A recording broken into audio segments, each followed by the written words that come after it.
A loose grip, the wrong tool, just 1 second of carelessness. That is all it takes to turn a simple task into a serious accident. Improper tool use is one of the most overlooked workplace risks. And the worst part? Most of these incidents are completely preventable. Using the wrong tool for the job might seem harmless, until it is not. A screwdriver used as a chisel, a wrench pushed beyond its limit. These small shortcuts can lead to broken equipment, damaged materials, or even severe injuries. Another common mistake? Poor maintenance. Dull blades, cracked handles, or loose parts do not just reduce efficiency, they increase danger. And let us not forget improper handling.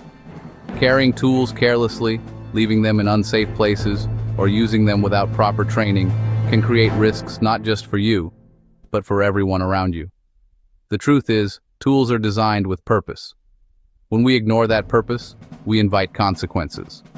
The solution is simple. Use the right tool. Inspect it before use, and follow proper techniques. Because in the workplace, small mistakes do not stay small for long.